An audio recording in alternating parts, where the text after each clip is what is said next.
Honduras presidential election November 26 has set off a political crisis.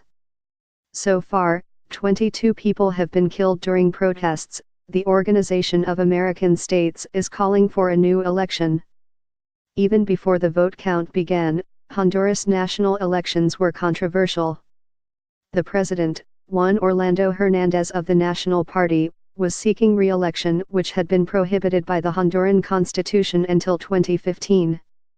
That year the Supreme Court ruled in favor of a petition by Rafael Callejas, president from 1990 to 94, that the prohibition on re-election had been a violation of his human rights. Hernández was the first beneficiary of the ruling. The first results posted on the website of the Supreme Electoral Tribunal, PSE, 8 hours after the polls closed, showed the opposition ahead with 45%, compared with 40% for the incumbent president.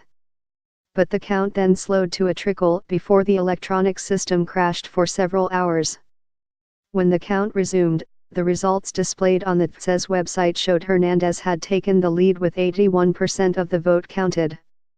Opposition supporters took to the streets first to protest the count's slowdown, and then to question Hernández's purported surge. In trying to suppress the protests, the government ordered a curfew from 6 a.m. to 6 p.m. Nonetheless, protests continued, and in an escalation of violence, the police allegedly killed several protesters. According to the New York Times, a Honduran human rights lawyer said, "Nobody has any confidence in the Supreme Electoral Tribunal. It has no legitimacy. How can they be counting under a curfew? Is it true that no one in Honduras trusts elections?"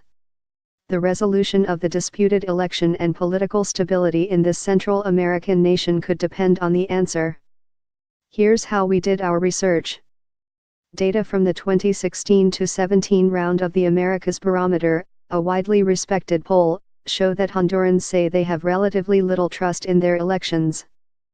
The Americas Barometer, carried out by Vanderbilt University's Latin American Public Opinion Project, LAPOP, does face-to-face interviews with nationally representative probability samples of approximately 1,500 voting-age adults in each country. In Honduras, the sample size was 1,560 in a survey conducted in October 2016. Respondents were asked, "To what extent do you trust the elections in this country?" In the figure below, you can see the percentage of individuals in each country who said they trust their elections. On average, Hondurans don't trust their election system. Hondurans score at the low end in the Americas. 34.3% of Hondurans say they trust their elections, placing them 16 out of the 22 countries in which this question was asked in the last round. That's well below that of comparatively highly trust systems such as those in Uruguay, Canada, Costa Rica, and the United States.